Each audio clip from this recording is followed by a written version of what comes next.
আসির আল হালাবিয়া থেকে নেয়া একটা বিখ্যাত সিরাতের গ্রন্থ। বদরের যুদ্ধে রাসূল সাল্লাল্লাহু আলাইহি ওয়াসাল্লাম বদরের মাঠে সেনা ক্যাম্প স্থাপন করলেন। কি ক্যাম্প? সেনা ক্যাম্প স্থাপন করলেন। আল হুবাব ইবনুল মুনজির রাদিয়াল্লাহু তাআলা আনহু এক সাহাবী, উনি বললেন, ইয়া রাসূলুল্লাহ, এই যে সেনা শিবির যে এখানে স্থাপন করলেন, এটা কি আপনার নিজের ইচ্ছায় না আল্লাহর আদেশে? দেখেন, সেনাপতিরে কোনো সাধারণ সৈনিক এই প্রশ্ন করতে পারে? করলে চাকরি থাকবে? কিন্তু রাসূল সাল্লাল্লাহু আলাইহি ওয়াসাল্লামের কাছে সাহস নিয়ে আল হুবাব ইবনুল মুনজির বলে, ইয়া রাসূলুল্লাহ, এই যে সেনা শিবির স্থাপন করলেন, এটা কি আপনার ইচ্ছায় নাকি এটা ওয়াহী? রাসূল সাল্লাল্লাহু আলাইহি ওয়াসাল্লাম বললেন, না, এটা ওয়াহী না, এটা ওয়াহী না, বাল হুয়া রায়ু ওয়াল হারবু ওয়াল মাকিদা, না, এটা যুদ্ধের কৌশল হিসেবে আমি করেছি।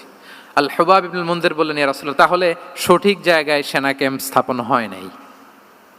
রাসূলের দিকে তাকিয়ে বলতেছেন যে আপনি যেখানে করছেন ওখানে ঠিক হয় না ইয়া রাসূলুল্লাহ, আপনি অভয় দিলে আমি বলতে পারি কোথায় ঠিক হবে।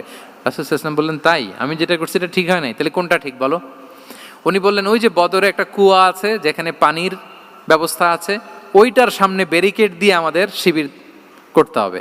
তাহলে আমরা বদরের কুয়া থেকে পানি খাইতে পারবো, সারাদিন পানি খাবো, আর কাফিররা যুদ্ধে তো মারা যাবে, পানির অভাবে মারা যাবে। সুবহানাল্লাহ পড়বেন না?